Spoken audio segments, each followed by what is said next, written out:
उसी समय पार्कर ने देखा कि पुलिस की गाड़ी हॉस्पिटल में आ पहुंची थी। जैसे ही एक नर्स कमरे में आई तो पार्कर ने मौका देखकर उसका गला दबाकर उसे बेहोश कर दिया। फिर उसने खुद एक डॉक्टर का भेष बनाया और उस बूढ़े मरीज को व्हील चेयर पर बैठाकर बाहर ले आया। खुशकिस्मती से किसी ने उसे नहीं पहचाना। फिर बाहर जाते ही उसने बूढ़े मरीज से कहा कि चिंता मत करो चच्चा, तुम जल्दी ठीक हो जाओगे। जिसके बाद वो एक एम्बुलेंस में बैठकर निकल पड़ा।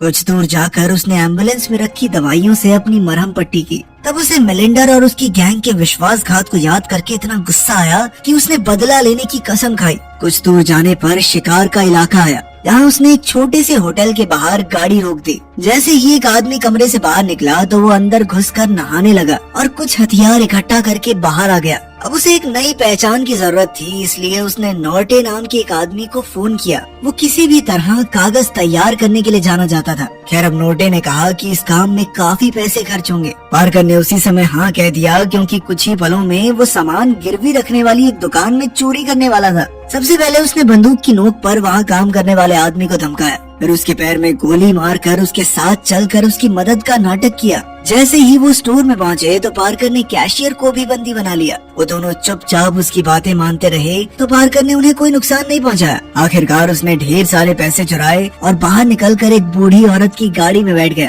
कुछ ही समय में वो नॉर्टे के अड्डे पर जा पहुंचा, जहां उसे अलग अलग तरह के नकली कागज बनाने के बारे में बताया गया। मगर पार्कर ने कहा कि मुझे तो आम से कुछ कागज बनवाने हैं। उसने झूठ कह दिया कि ये बस मुझे गाड़ी की इंस्टॉलमेंट भरने के लिए चाहिए। नॉर्टे को उस पर यकीन हो गया और उसने पार्कर को 5 दिन बाद आकर कागज ले जाने को कहा। कुछ समय बाद हम देखते हैं कि पार्कर ने हर्ली को फोन करके सारे मामले की जानकारी दी। जब हर्ली को पता चला कि पार्कर मेलिंडर की गैंग से बदला लेने की फिराक में है तो हर्ली ने उसे इस गैंग के बछड़े में ना पड़ने की सलाह दी। असल में मेलिंडर काफी ताकतवर माफिया डॉन था। ऑगस्ट जो कि उसका शूटर है वो भी एक बहुत मशहूर गैंगस्टर का भांजा है। मगर पार्कर को इस सब से कोई फर्क नहीं पड़ता था। उसने हर्ली से कुछ जानकारी मांगी। हर्ली समझ गया कि अब पार्कर रुकने वाला नहीं है, इसीलिए उसने पार्कर को बॉबी की लोकेशन दे दी। असल में बॉबी ऑगस्ट का भाई है और उसके जरिए गैंग तक पहुंचना आसान होगा। अब पार्कर हर्ली के कहने पर बार में पहुंच गया, पर वहां जाते ही 3 हट्टे कट्टे बाउंसर्स ने उसका रास्ता रोक लिया। लेकिन जब पार्कर ने कहा कि उसके बॉस डैन जिंगर ने उसे बॉबी से बात करने भेजा है तो उन्होंने उसे अंदर जाने दिया।